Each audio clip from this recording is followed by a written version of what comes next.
The Art of War. Chapter 1. Laying Plans. The art of war is the greatest affair of the state. It is of vital importance because it forms the basis of life and death, the road to either survival or to ruin. Hence, under no circumstances can the art of war be neglected. Its principles must be thoroughly pondered and analyzed. The art of war, then, is governed by 5 constant factors to be taken into account in one's deliberation when seeking to determine the conditions obtaining in the field. These are the moral law, heaven, earth, the commander, method, and discipline. The moral law causes the people to be in complete accord with their ruler, so that they will follow him regardless of their lives, undismayed by any danger. Heaven signifies night and day, cold and heat, times and seasons.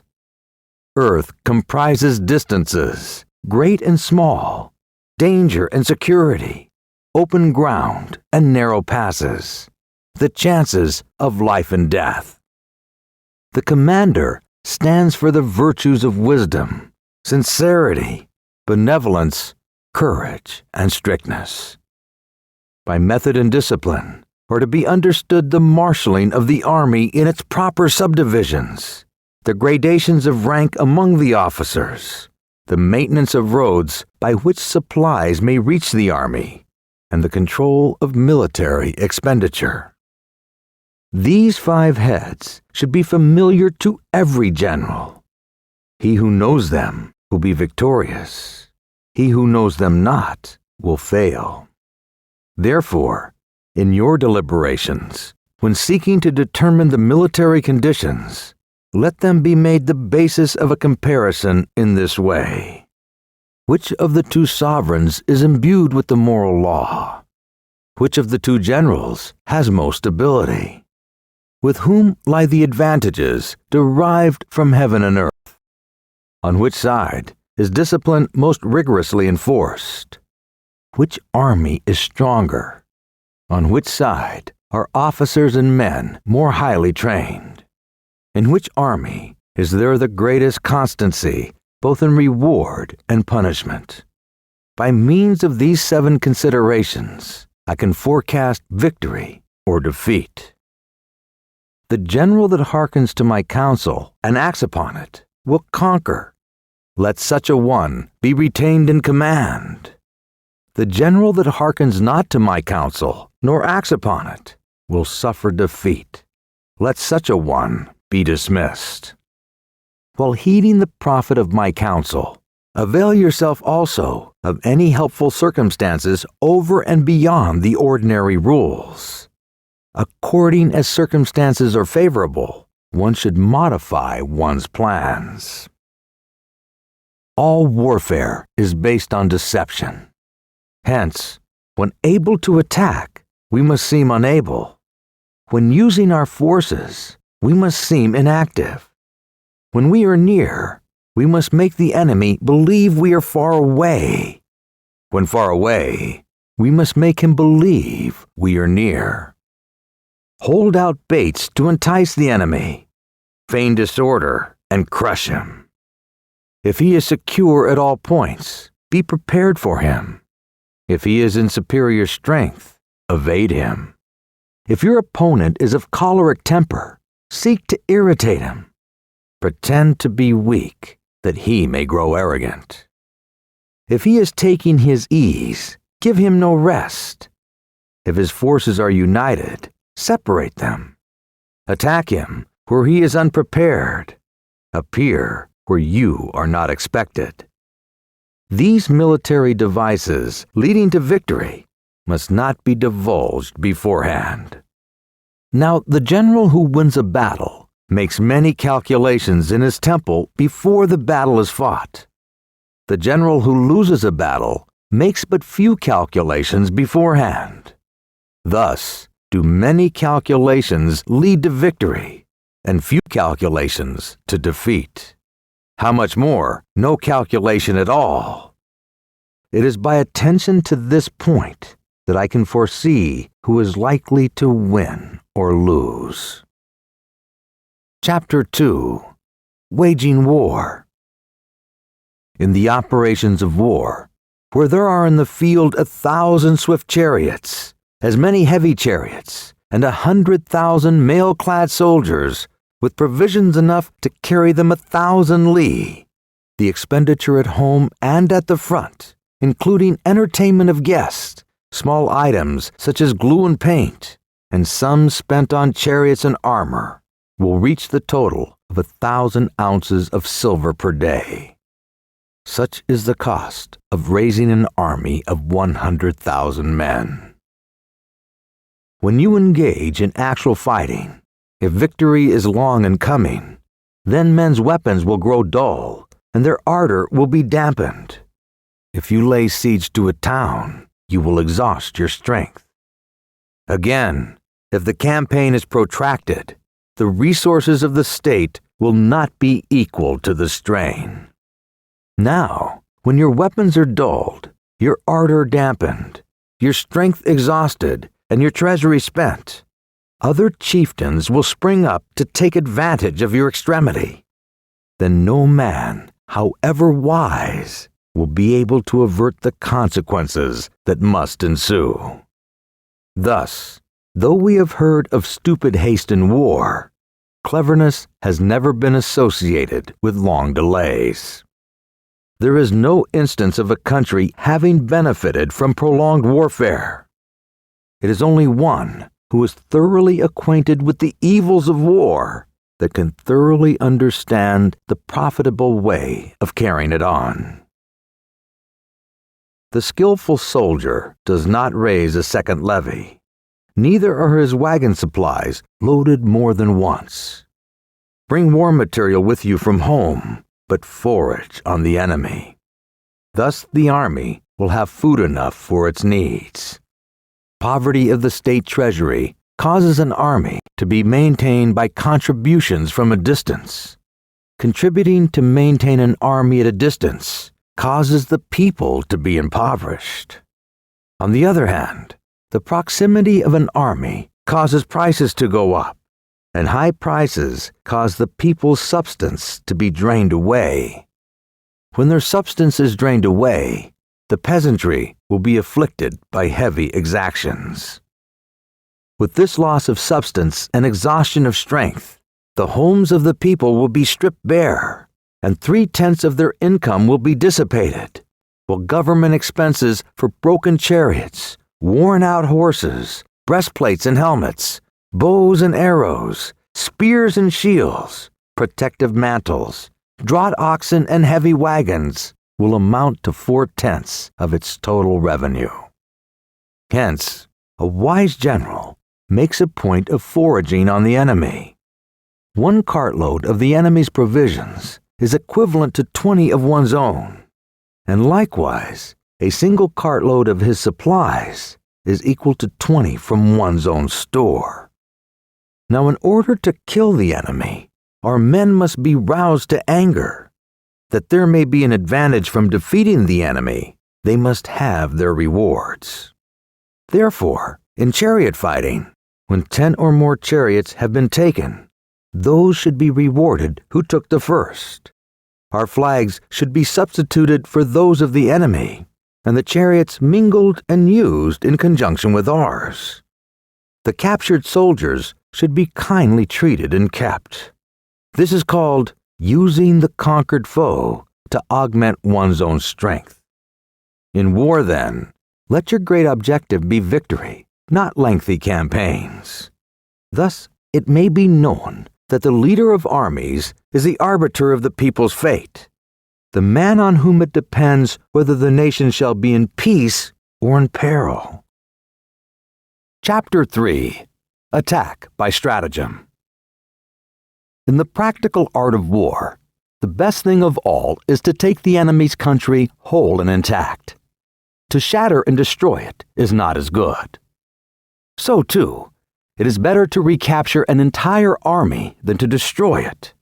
To capture a regiment, a detachment, or an entire company than to destroy them. Hence, to fight and conquer in all your battles is not supreme excellence. Supreme excellence consists in breaking the enemy's resistance without fighting. Thus, the highest form of generalship is to balk the enemy's plans. The next best is to prevent the junction of the enemy's forces. The next in order is to attack the enemy's army in the field. And the worst policy of all is to besiege walled cities. The rule is not to besiege walled cities if it can possibly be avoided. The preparation of mantlets, movable shelters, and various implements of war will take up to 3 whole months. And the piling up of mounds over against the walls will take 3 months more. The general, unable to control his irritation, will launch his men to the assault like swarming ants, with the result that 1/3 of his men are slain, while the town still remains untaken. Such are the disastrous effects of a siege. Therefore, the skillful leader subdues the enemy's troops without any fighting. He captures their cities without laying siege to them. He overthrows their kingdom without lengthy operations in the field. With his forces intact, he will dispute the mastery of the empire, and thus, without losing a man, his triumph will be complete. This is the method of attacking by stratagem. It is the rule in war, if our forces are 10 to the enemy's 1, to surround him; if 5 to 1, to attack him; if twice as numerous, to divide our army into 2. If equally matched, we can offer battle. If slightly inferior in numbers, we can avoid the enemy. If quite unequal in every way, we can flee from him. Hence, though an obstinate fight may be made by a small force, in the end, it must be captured by the larger force. Now the general is the bulwark of the state. If the bulwark is complete at all points, the state will be strong. If the bulwark is defective, the state will be weak. There are 3 ways in which a ruler can bring misfortune upon his army. 1. By commanding the army to advance or to retreat, being ignorant of the fact that it cannot obey. This is called hobbling the army. 2. By attempting to govern an army in the same way as he administers a kingdom, being ignorant of the conditions which obtain in an army. This causes restlessness in the soldiers' minds. 3. By employing the officers of his army without discrimination, through ignorance of the military principles of adaptation to circumstances. This shakes the confidence of the soldiers. When the army is restless and distrustful, trouble is sure to come from the other feudal lords. This is simply bringing anarchy into the army and flinging victory away. Thus, we may know that there are 5 essentials for victory. 1. He will win who knows when to fight and when not to fight. 2. He will win who knows how to handle both superior and inferior forces. 3. He will win whose army is animated by the same spirit throughout all its ranks. 4. He will win who, prepared himself, waits to take the enemy unprepared. 5.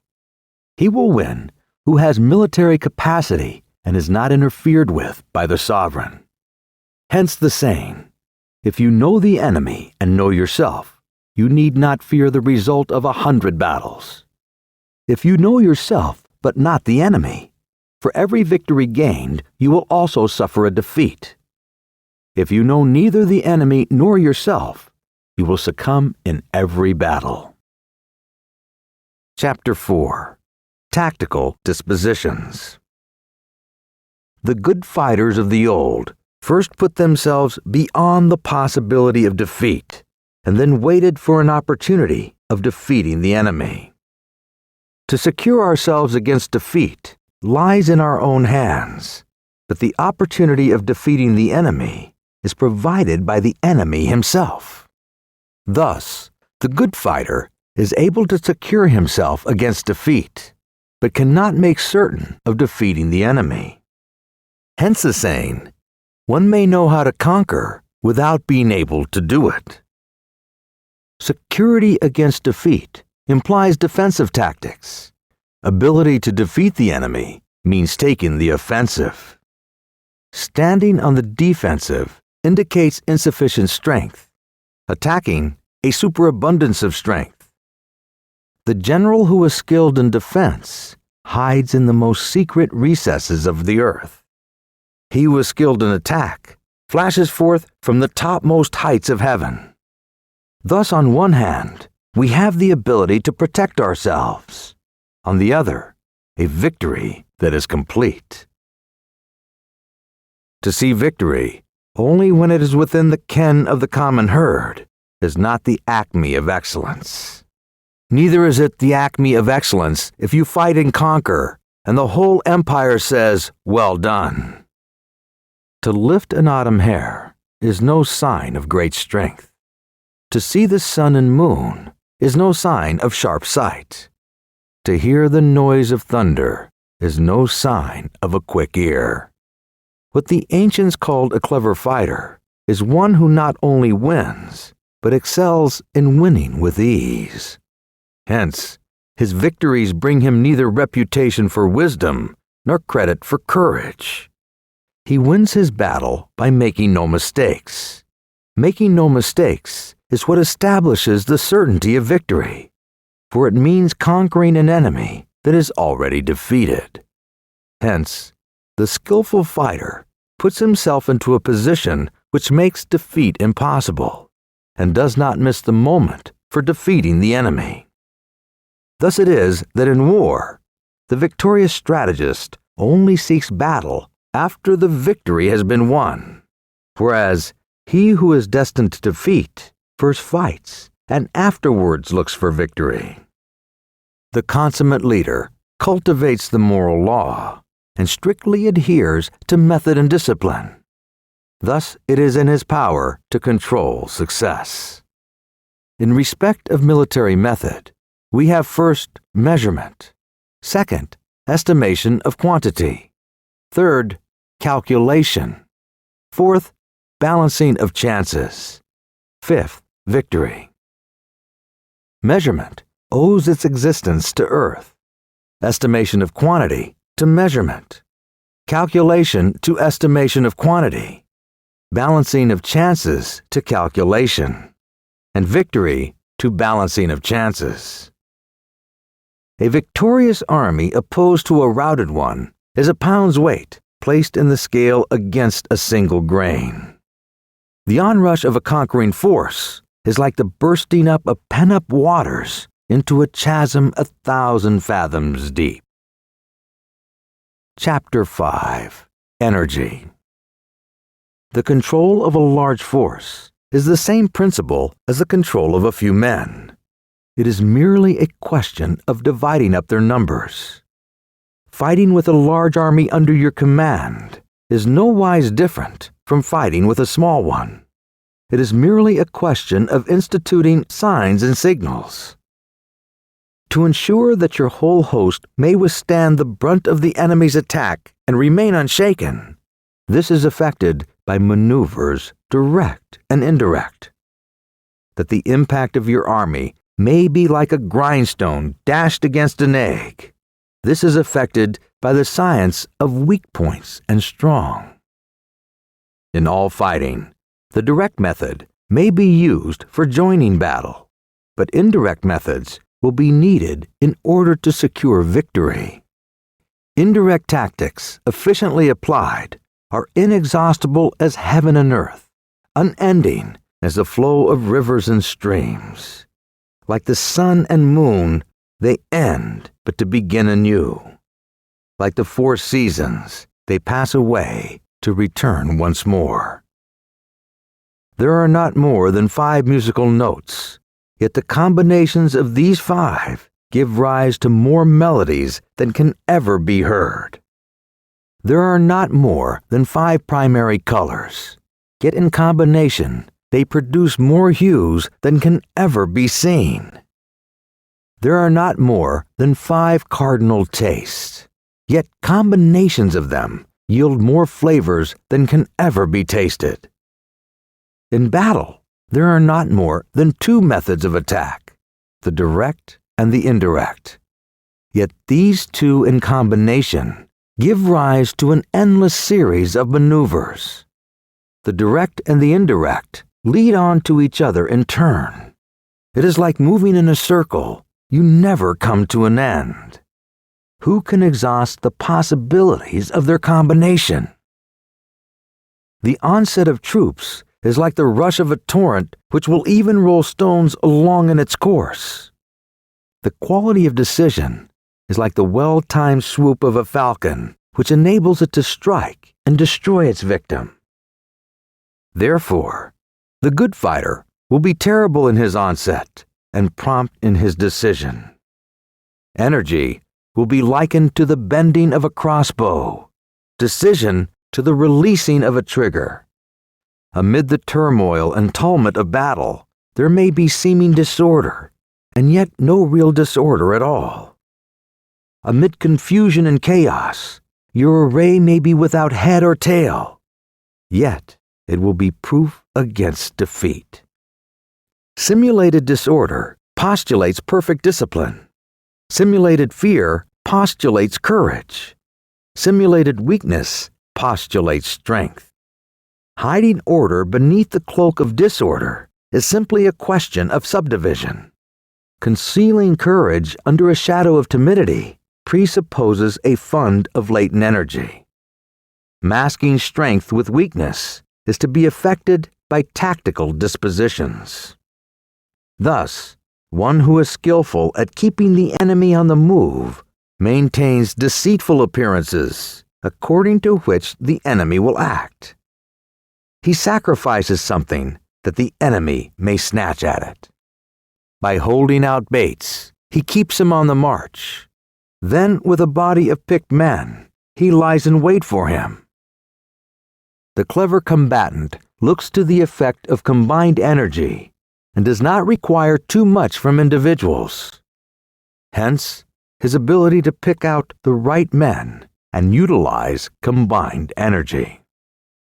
When he utilizes combined energy, his fighting men become as it were like unto rolling logs or stones, for it is the nature of a log or stone to remain motionless on level ground and to move when on a slope, if four-cornered, to come to a standstill, but if round-shaped, to go rolling down. Thus, the energy developed by good fighting men is as the momentum of a round stone rolling down a mountain thousands of feet in height. The end of Part 1. Please continue to Part 2. Published by Thought.com. The Art of War by Sun Tzu. Narrated by Michael Scott. Chapter 6. Weak Points and Strong. Whoever is first in the field and awaits the coming of the enemy will be fresh for the fight. Whoever is second in the field and has to hasten to battle will arrive exhausted. Therefore, the clever combatant imposes his will on the enemy, but does not allow the enemy's will to be imposed on him. By holding out advantages to him, he can cause the enemy to approach of his own accord, or, by inflicting damage, he can make it impossible for the enemy to draw near. If the enemy has taken his ease, he can harass him. If well supplied with food, he can starve him out. If quietly encamped, he can force him to move. Appear at points which the enemy must hasten to defend. March swiftly to places where you are not expected. An army may march great distances without distress if it marches through country where the enemy is not. You can be sure of succeeding in your attacks if you only attack places which are undefended. You can ensure the safety of your defense if you only hold positions that cannot be attacked. Hence, that general is skillful in attack whose opponent does not know what to defend, and is skillful in defense whose opponent does not know what to attack. O divine art of subtlety and secrecy! Through you we learn to be invisible, through you inaudible, and hence we can hold the enemy's fate in our hands. You may advance and be absolutely irresistible if you make for the enemy's weak points. You may retire and be safe from pursuit if your movements are more rapid than those of the enemy. If we wish to fight, the enemy can be forced to an engagement even though he is sheltered behind a high rampart and a deep ditch. All we need to do is attack some other place that he will not be obliged to relieve. If we do not wish to fight, we can prevent the enemy from engaging us, though the lines of our encampment are merely traced out on the ground. All we need to do is to throw something odd and unaccountable in his way. By discovering the enemy's dispositions and remaining invisible ourselves, we can keep our forces concentrated, while the enemy's must be divided. We can form a single united body, while the enemy must split up into fractions. Hence, there will be a whole pitted against separate parts of a whole, which means that we shall be many to the enemy's few.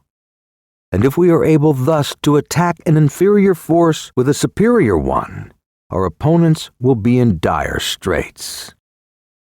The spot where we intended to fight must not be made known, for then the enemy will have to prepare against a possible attack at several different points, and his forces being thus distributed in many directions, the numbers we shall have to face at any given point will be proportionately few. For should the enemy strengthen his front, he will weaken his rear. Should he strengthen his rear, he will weaken his front. Should he strengthen his left, he will weaken his right. Should he strengthen his right, he will weaken his left. If he sends enforcements everywhere, he will everywhere be weak. Numerical weakness comes from having to prepare against possible attacks. Numerical strength from compelling our adversary to make these preparations against us. Knowing the place and the time of the coming battle, we may concentrate from the greatest distances in order to fight.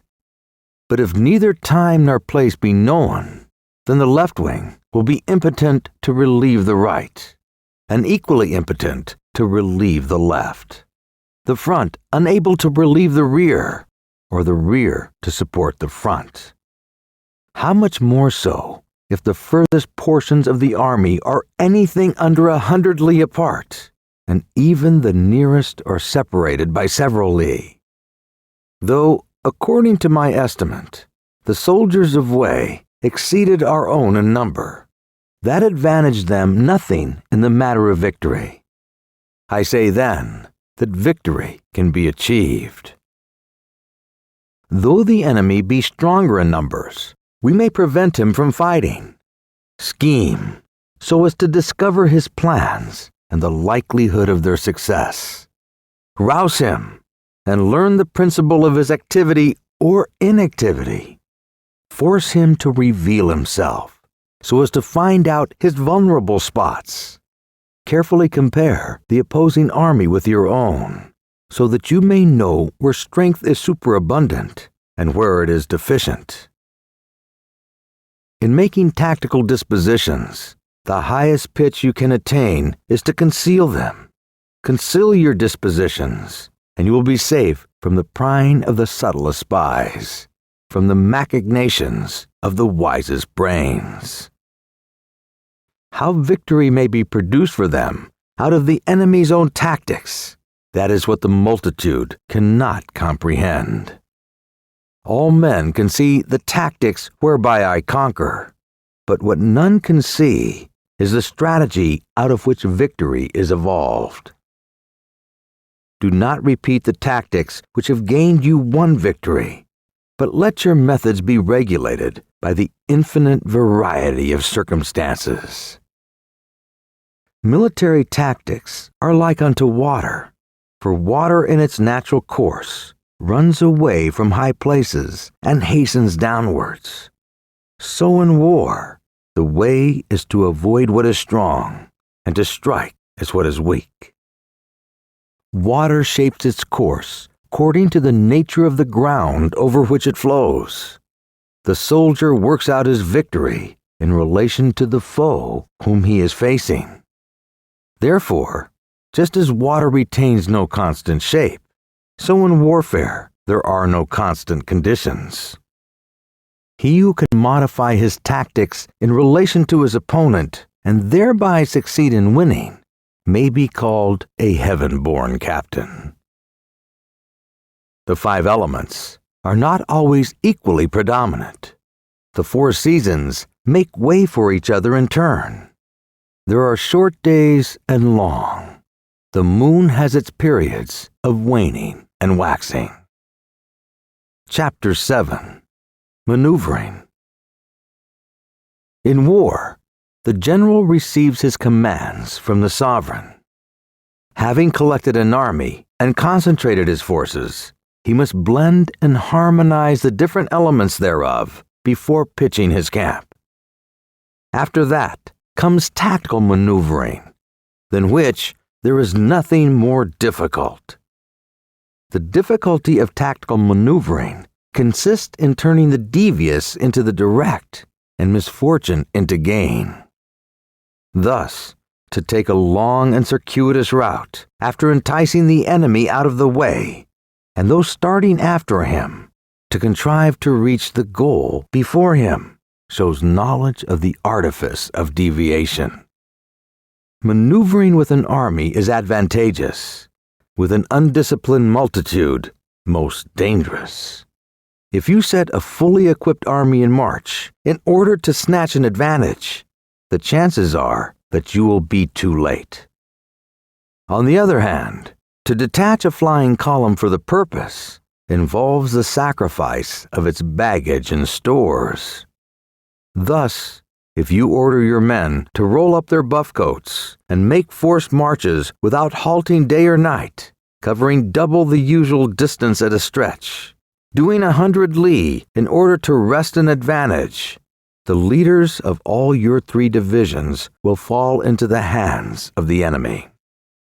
The stronger men will be in front, the jaded ones will fall behind, and on this plan, only 1/10 of your army will reach its destination. If you march 50 li in order to outmaneuver the enemy, you will lose a leader of your 1st division, and only half your force will reach the goal. If you march 30 li with the same object, 2/3 of your army will arrive. We may take it then that an army without its baggage train is lost. Without provisions it is lost. Without bases of supply it is lost. We cannot enter into alliances until we are acquainted with the designs of our neighbors. We are not fit to lead an army on the march unless we are familiar with the face of the country, its mountains and forests, its pitfalls and precipices, its marshes and swamps. We shall be unable to turn natural advantage to account unless we make use of local guides. In war, practice dissimulation, and you will succeed. Whether to concentrate or to divide your troops must be decided by circumstances. Let your rapidity be that of the wind, your compactness that of the forest. In raiding and plundering, be like fire. Be immovable like a mountain. Let your plans be dark and impenetrable as night, and when you move, fall like a thunderbolt. When you plunder a countryside, let the spoil be divided among your men. When you capture new territory, cut it into allotments for the benefit of the soldiery. Ponder and deliberate before you make a move. He will conquer who has learned the artifice of deviation. Such is the art of maneuvering. The Book of Army Management says, "On the field of battle, the spoken word does not carry far enough. Hence the institution of gongs and drums. Nor can ordinary objects be seen clearly enough. Hence the institution of banners and flags. Gongs and drums, banners and flags are means whereby the ears and eyes of the host may be focused on one particular point. The host, thus forming a single united body, it is impossible either for the brave to advance alone or for the cowardly to retreat alone. This is the art of handling large masses of men. In night fighting, then, make much use of signal fires and drums, and in fighting by day, of flags and banners, as a means of influencing the ears and eyes of your army. A whole army may be robbed of its spirit. A commander-in-chief may be robbed of his presence of mind. Now a soldier's spirit is keenest in the morning. By noonday it has begun to flag, and in the evening his mind is bent only on returning to camp. A clever general, therefore, avoids an army when its spirit is keen, but attacks it when it is sluggish and inclined to return. This is the art of studying moods. Disciplined and calm, to await the appearance of disorder and hubbub amongst the enemy. This is the art of retaining self-possession. To be near the goal while the enemy is still far from it. To wait at ease while the enemy is toiling and struggling. To be well fed while the enemy is famished. This is the art of husbanding one's strength. To refrain from intercepting an enemy whose banners are in perfect order. To refrain from attacking an army drawn up in calm and confident array. This is the art of studying circumstances. It is a military axiom not to advance uphill against the enemy, nor to oppose him when he comes downhill. Do not pursue an enemy who simulates flight. Do not attack soldiers whose temper is keen. Do not swallow bait offered by the enemy. Do not interfere with an army that is returning home.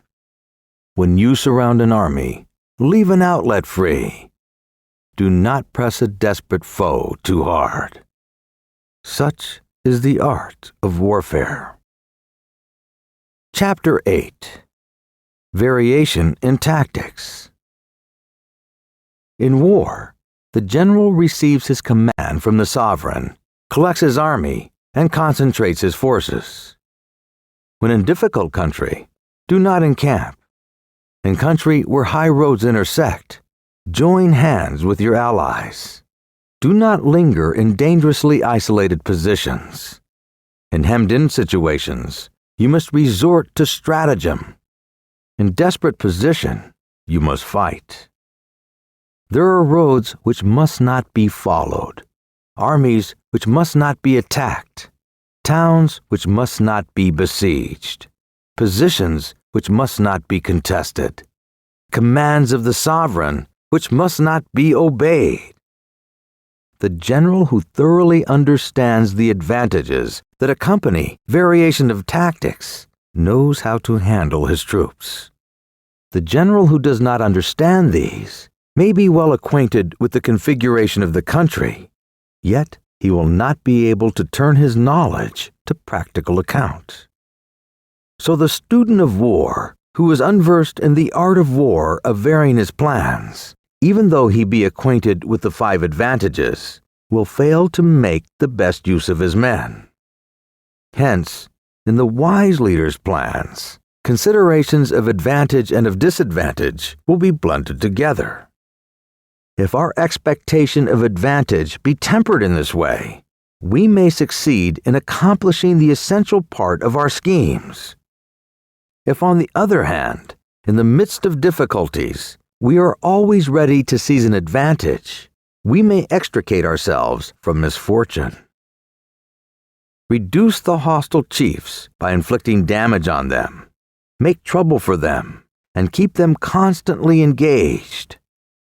Hold out precious allurements and make them rush to any given point.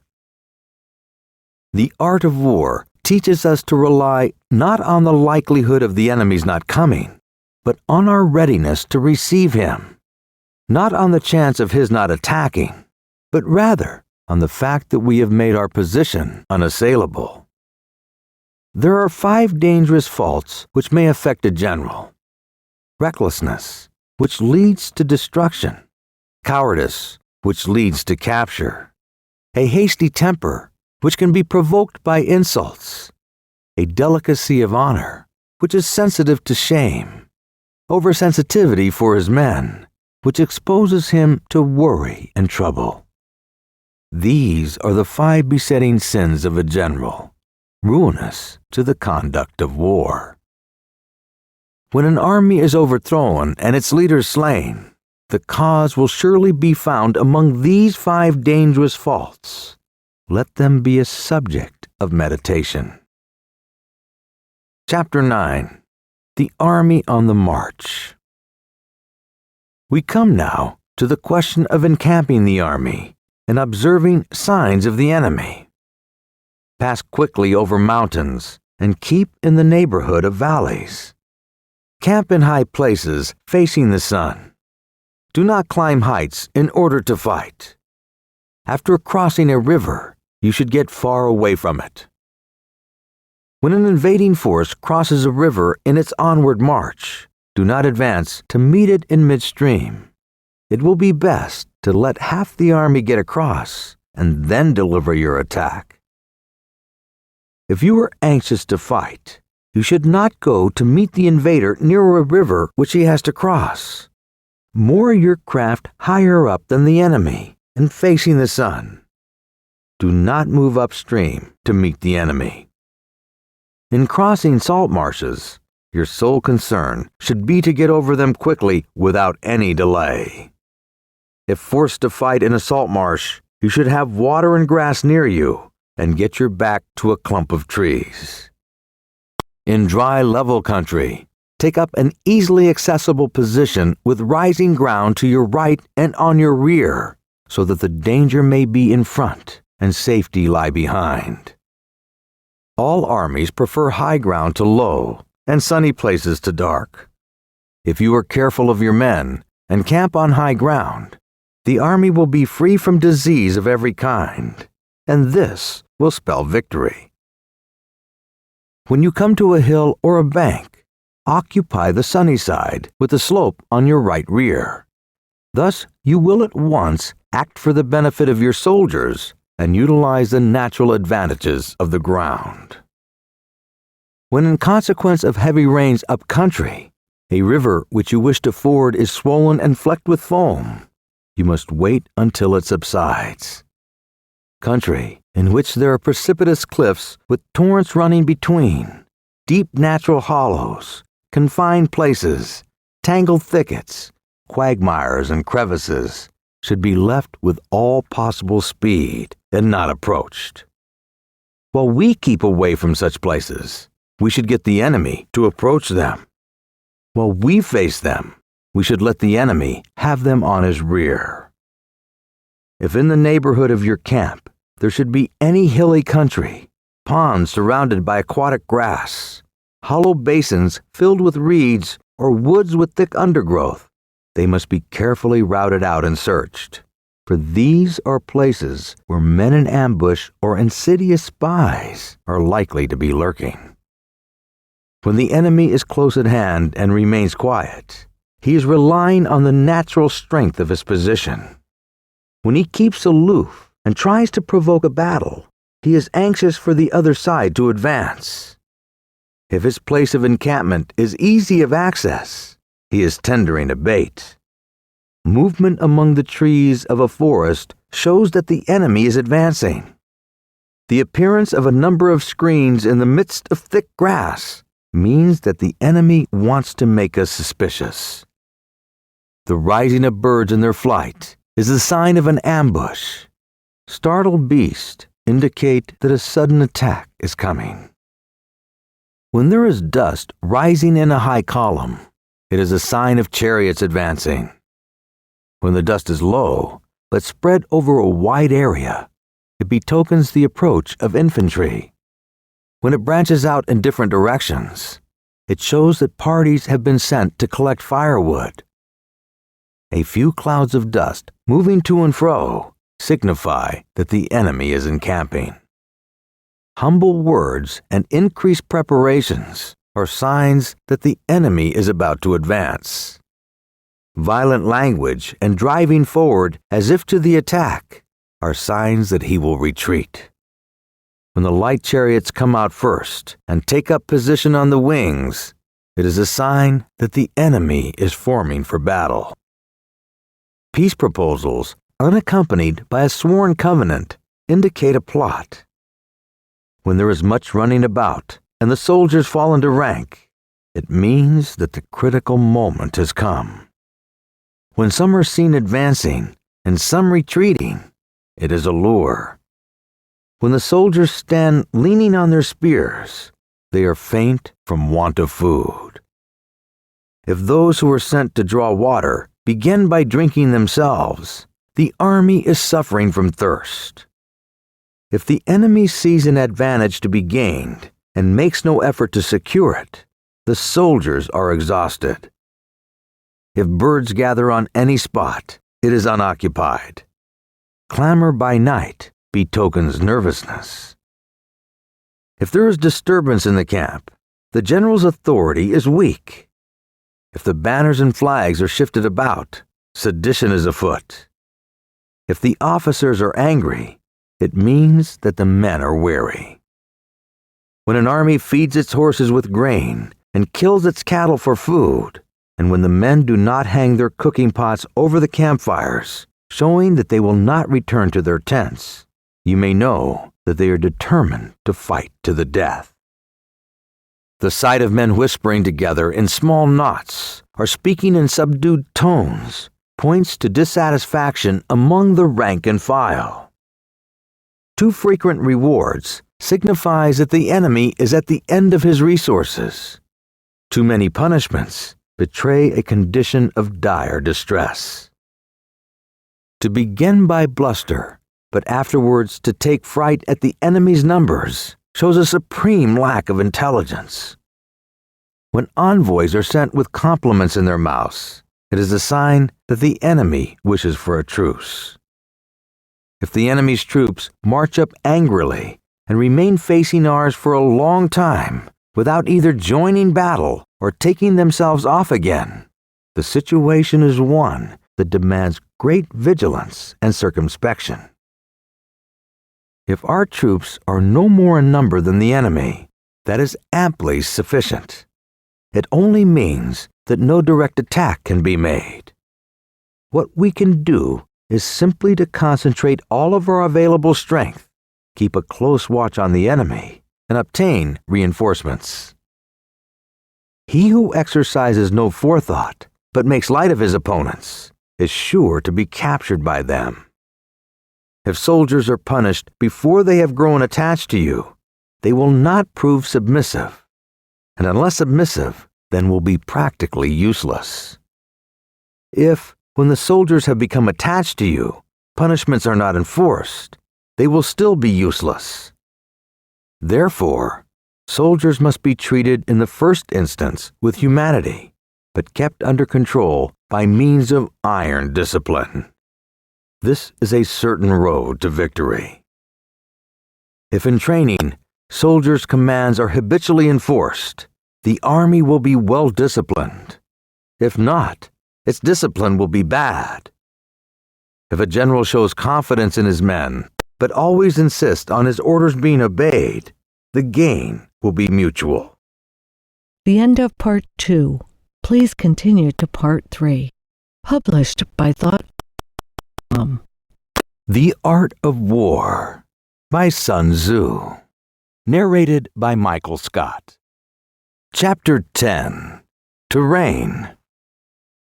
We may distinguish 6 kinds of terrain: accessible ground, entangling ground, temporizing ground, narrow passes, precipitous heights, positions at a great distance from the enemy. Ground which can be freely traversed by both sides is called accessible. With regard to ground of this nature, be before the enemy in occupying the raised and sunny spots, and carefully guard your line of supplies. Then you will be able to fight with advantage. Ground which can be abandoned but is hard to reoccupy is called entangling. From a position of this sort, if the enemy is unprepared, you may sally forth and defeat him. But if the enemy is prepared for your coming, and you will fail to defeat him, then return being impossible, disaster will ensue. When the position is such that neither side will gain by making the first move, it is called temporizing ground. In a position of this sort, even though the enemy should offer us an attractive bait, it will be advisable not to stir forth, but rather to retreat, thus enticing the enemy in his turn. Then, when part of his army has come out, we may deliver our attack with advantage. With regard to narrow passes, if you occupy them first, let them be strongly garrisoned and await the advent of the enemy. Should the army forestall you in occupying a pass, do not go after him if the pass is fully garrisoned, but only if it is weakly garrisoned. With regard to precipitous heights, if you are beforehand with your adversary, you should occupy the raised and sunny spots, and there wait for him to come up. If the enemy has occupied them before you, do not follow him, but retreat and try to entice him away. If you are situated at a great distance from the enemy, and the strength of the two armies is equal, it is not easy to provoke a battle, and fighting will be to your disadvantage.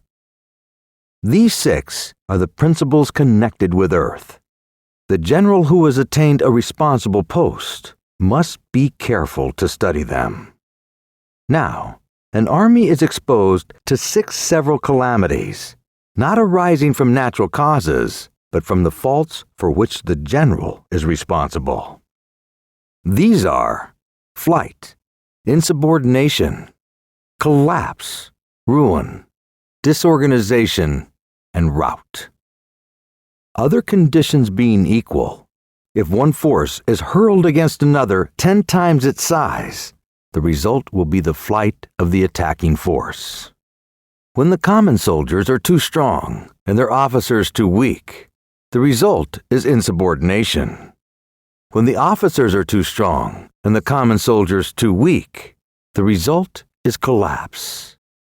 When the higher officers are angry and insubordinate, and on meeting the enemy, give battle on their own account from a feeling of resentment, before the commander-in-chief can tell whether or not he is in a position to fight, the result is ruin. When the general is weak and without authority, when his orders are not clear and distinct, when there are no fixed duties assigned to officers and men, and the ranks are formed in a slovenly, haphazard manner, the result is utter disorganization.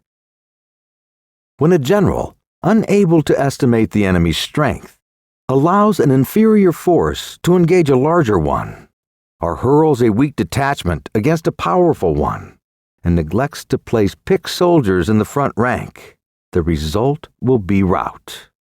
These are 6 ways of courting defeat, which must be carefully noted by the general who has attained a responsible post. The natural formation of the country is a soldier's best ally, but a power of estimating the adversary, of controlling the forces of victory, and of shrewdly calculating difficulties, dangers, and distances constitutes the test of a great general. He who knows these things, and in fighting puts his knowledge into practice, will win his battles. He who knows them not, nor practices them, will surely be defeated. If fighting is sure to result in victory, then you must fight, even though the ruler forbid it. If fighting will not result in victory, then you must not fight, even at the ruler's bidding. The general who advances without coveting fame and retreats without fearing disgrace, whose only thought is to protect his country and do good service for his sovereign, is the jewel of the kingdom. Regard your soldiers as your children, and they will follow you into the deepest valleys. Look upon them as your own beloved sons, and they will stand by you, even unto death. If, however, you are indulgent and unable to make your authority felt, kind-hearted, but unable to enforce your commands, and incapable, moreover, of quelling disorder, then your soldiers must be likened to spoiled children. They are useless for any practical purpose. If we know that our men are in a condition to attack, but are unaware that the enemy is not open to attack, we have gone only halfway toward victory. If we know that the enemy is open to attack, but are unaware that our own men are not in a condition to attack, we have only gone halfway towards victory. If we know that the enemy is open to attack, and also know that our men are in a condition to attack, but are unaware that the nature of the ground makes fighting impractical, we have still gone only halfway towards victory. Hence, the experienced soldier, once in motion, is never bewildered. Once he has broken camp, he is never at a loss. Hence the saying, if you know the enemy and know yourself, your victory will not stand in doubt. If you know heaven and know earth, you may make your victory complete. Chapter 11. The 9 Situations. The art of war recognizes 9 varieties of ground: dispersive ground, facile ground, contentious ground, open ground, ground of intersecting highways, serious ground, difficult ground, hemmed-in ground, and desperate ground. When a chieftain is fighting in his own territory, it is dispersive ground. When he has penetrated into hostile territory, but to no great distance, it is facile ground. Ground, the possession of which imports great advantage to either side, is contentious ground. Ground on which each side has liberty of movement is open ground. Ground which forms the key to 3 contiguous states, so that he who occupies it first has most of the empire at his command, is a ground of intersecting highways. When an army has penetrated into the heart of a hostile country, leaving a number of fortified cities in his rear, it is serious ground. Mountain forest, rugged steeps, marshes and fens, all country that is hard to traverse, this is difficult ground. Ground which is reached through narrow gorges, and from which we can only retire by tortuous paths, so that a number of the enemy would suffice to crush a large body of our men. This is hemmed-in ground. Ground on which we can only be saved from destruction by fighting without delay is desperate ground. On dispersive ground, therefore, fight not. On facile ground, halt not. On contentious ground, attack not. On open ground, do not try to block the enemy's way. On the ground of intersecting highways, join hands with your allies. On serious ground, gather in the plunder. In difficult ground, keep steadily on the march. On hemmed-in ground, resort to stratagem. On desperate ground, fight. Those who were called skillful leaders of old knew how to drive a wedge between the enemy's front and rear, to prevent cooperation between his large and small divisions, to hinder the ground troops from rescuing the bad, the officers from rallying their men. When the enemy's men were united, they managed to keep them in disorder. When it was to their advantage, they made a forward move. When otherwise, they stopped still. If asked how to cope with a great host of the enemy in orderly array and on the point of marching to the attack, I should say, begin by seizing something which your opponent holds dear. Then he will be amenable to your will. Rapidity is the essence of war. Take advantage of the enemy's unreadiness. Make your way by unexpected routes and attack unguarded spots. The following are the principles to be observed by an invading force. The further you penetrate into a country, the greater will be the solidarity of your troops, and thus the defenders will not prevail against you. Make forays into fertile ground in order to supply your army with food. Carefully study the well-being of your men, and do not overtax them. Concentrate your energy and hoard your strength. Keep your army continually on the move, and devise unfathomable plans. Throw your soldiers into positions whence there is no escape, and they will prefer death to flight. If they will face death, there is nothing they may not achieve. Officers and men alike will put forth their uttermost strength. Soldiers, when in desperate straits, lose the sense of fear. If there is no place of refuge, they will stand firm. If they are in hostile country, they will show a stubborn front. If there is no help for it, they will fight hard. Thus, without waiting to be marshaled, the soldiers will be constantly on the alert.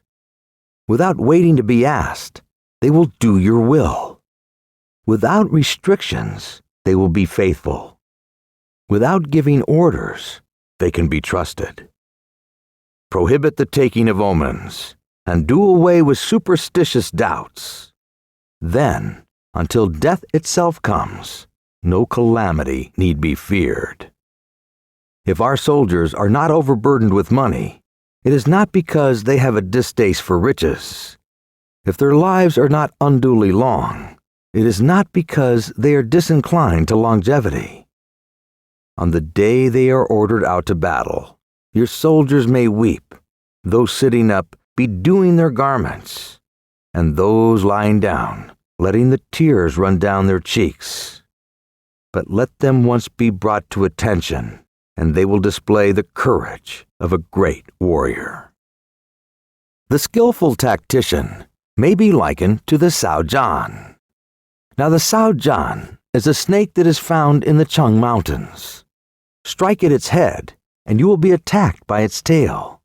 Strike at its tail, and you will be attacked by its head.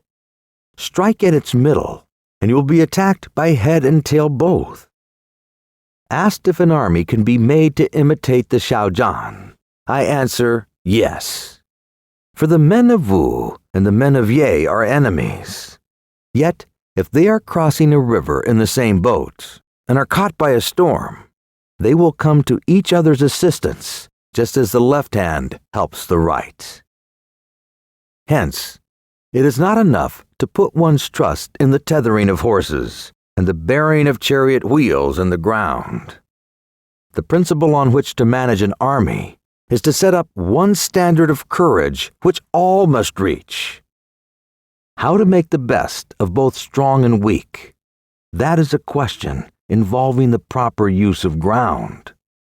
Thus, the skillful general conducts his army just as though he were leading a single man willy-nilly by the hand. It is the business of a general to be quiet and thus ensure secrecy, upright in jest and thus maintain order. He must be able to mystify his officers and men by false reports and appearances, and thus keep them in total ignorance. By altering his arrangements and changing his plans, he keeps the enemy without definite knowledge.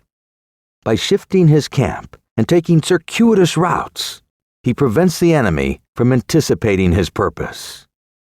At the critical moment, The leader of an army acts like one who has climbed up a height and then kicks away the ladder behind him. He carries his men deep into hostile territory before he shows his hand. He burns his boats and breaks his cooking pots. Like a shepherd driving a flock of sheep, he drives his men this way and that, so that no one knows where he is going. To muster his hosts and bring it into danger, this may be termed the business of the general. The different measures suited to the 9 varieties of ground, the expediency of aggressive or defensive tactics, and the fundamental laws of human nature. These are things that must most certainly be studied. When invading hostile territory, the general principle is that penetrating deeply brings cohesion.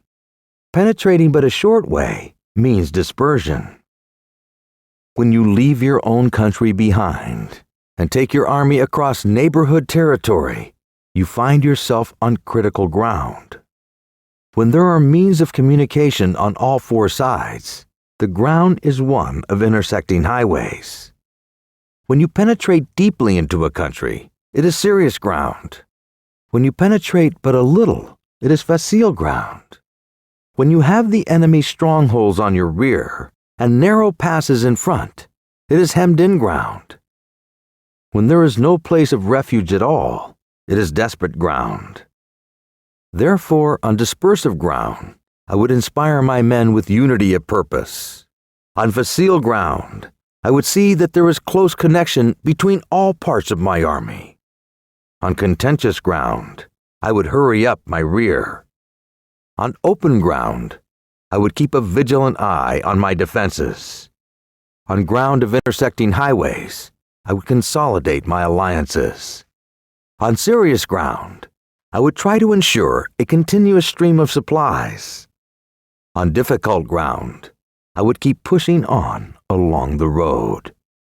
On hemmed-in ground, I would block any way of retreat. On desperate ground, I would proclaim to my soldiers the hopelessness of saving their lives.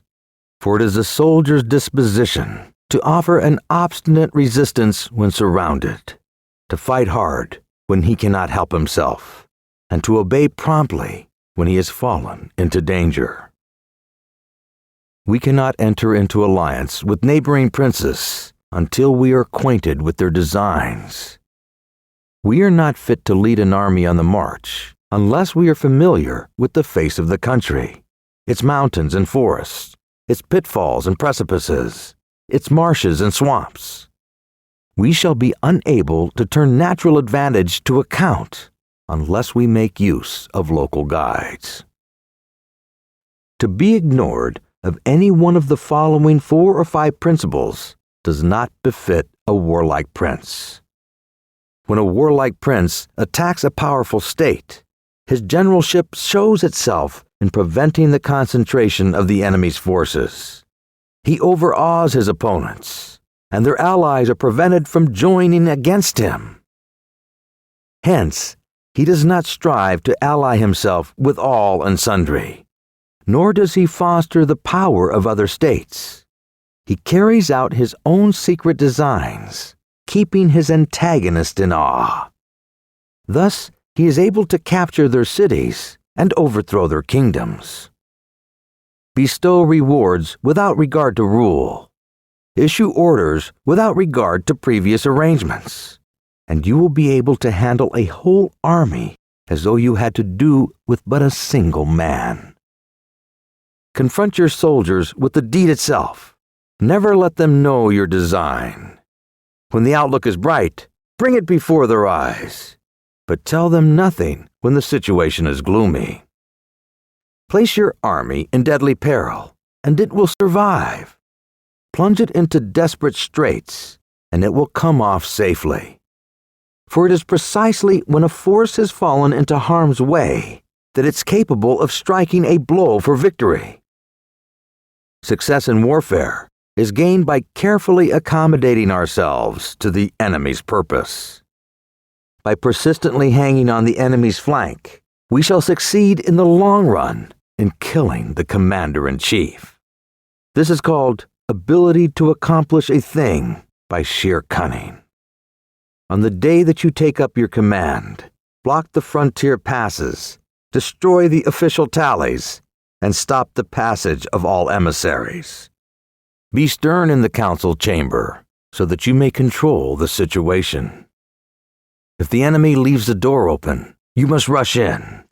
Forestall your opponent by seizing what he holds dear, and subtly contrive to time his arrival on the ground.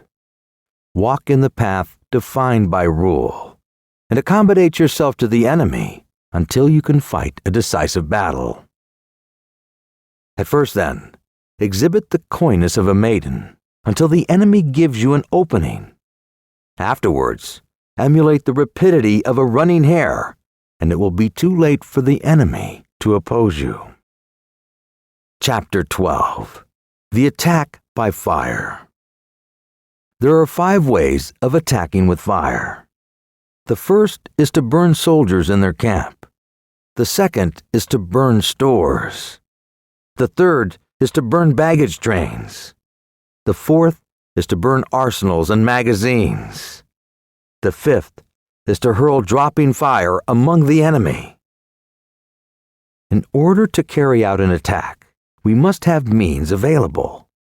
The material for raising fire should always be kept in readiness. There is a proper season for making attacks with fire, and special days for starting a conflagration. The proper season is when the weather is very dry. The special days are those when the moon is in the constellation of Sieve, the Wall, the Wing, or the Crossbar, for these 4 are all the days of rising wind. In attacking with fire, one should be prepared to meet 5 possible developments. When fire breaks out inside an enemy's camp, respond at once with an attack from without.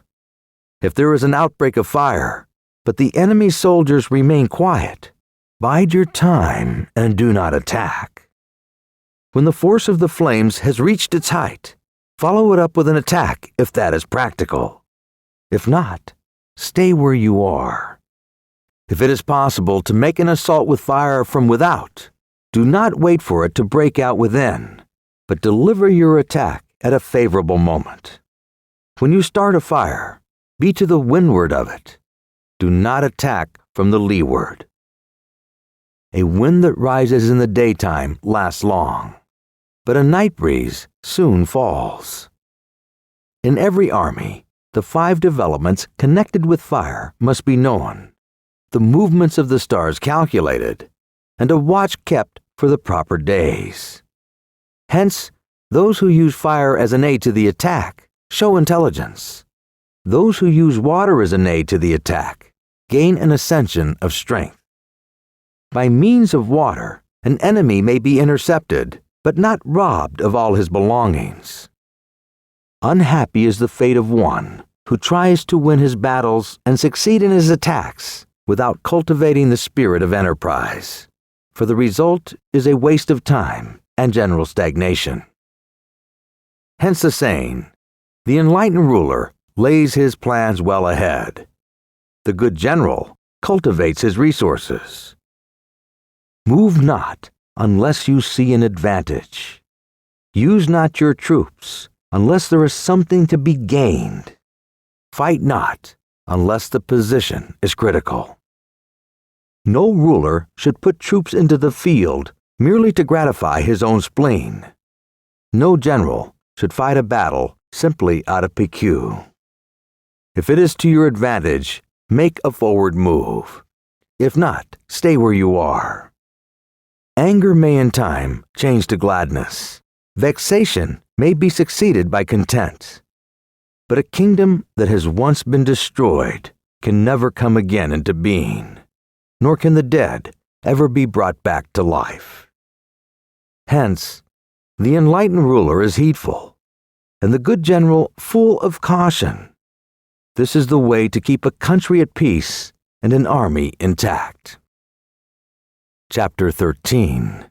The Use of Spies.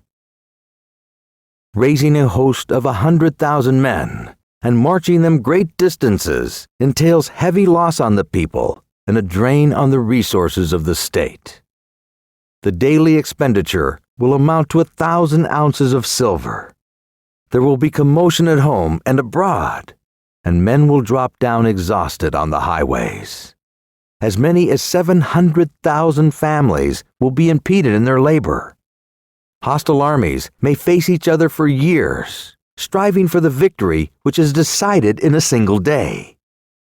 This being so, to remain in ignorance of the enemy's condition simply because one begrudges the outlay of 100 ounces of silver in honors and emoluments is the height of inhumanity. One who acts in this way is no leader of men, and no present help to a sovereign, and no master of victory. Thus, what enables the wise sovereign and the good general to strike and conquer, and achieve things beyond the reach of ordinary men, is foreknowledge. Now this foreknowledge cannot be elicited from spirits. It cannot be obtained inductively from experience, nor by any deductive calculation. Knowledge of the enemy's dispositions can only be obtained from other men. Hence, the use of spies, of whom there are 5 classes: local spies, inward spies, converted spies, doomed spies, and surviving spies. When these 5 kinds of spy are all at work, none can discover the secret system. This is called the divine manipulation of the threads. It is a sovereign's most precious faculty. Having local spies means employing the services of the inhabitants of a district. Having inward spies, making use of the officials of the enemy. Having converted spies, getting hold of the enemy's spies and using them for our own purposes. Having doomed spies, doing certain things openly for purposes of deception, and allowing our spies to know of them and report them to the enemy. Surviving spies, finally, are those who bring back news from the enemy's camp. Hence it is that which none in the whole army are more intimate relations to be maintained than with spies. None should be more liberally rewarded. In no other business should greater secrecy be preserved. Spies cannot be fully employed without a certain intuitive sagacity. They cannot be properly managed without benevolence and straightforwardness. Without subtle ingenuity of mind, one cannot make certain of the truth of their reports. Be subtle and use your spies for every kind of business. If a secret piece of news is divulged by a spy before the time is ripe, he must be put to death together with the man to whom the secret was told. Whether the object be to crush an army, to storm a city, or to assassinate an individual, it is always necessary to begin by finding out the name of the attendants, the aides de camp, and doorkeepers, and sentries of the general in command. Our spies must be commissioned to ascertain these things. The enemy's spies who have come to spy on us must be sought out, tempted with bribes, led away, and comfortably housed. Thus, they will become converted spies and available for our service. It is through the information brought by the converted spy that we are able to acquire and employ local and inward spies. It is owing to his information again that we can cause the doomed spy to carry false tidings to the enemy. Lastly, it is by his information that the surviving spy can be used on appointed occasions. The end and aim of spying, in all its 5 varieties, is knowledge of the enemy, and this knowledge can only be derived in the first instance from the converted spy. Hence, it is essential that the converted spy be treated with the utmost liberality. Hence, it is only the enlightened ruler and the wise general who will use the highest intelligence of the army for the purposes of spying, and thereby they achieve great results. Spies are the most important element in war, because on them depends an army's ability to move. Thus ends The Art of War of Sun Tzu. Thank you for downloading this audio title, published by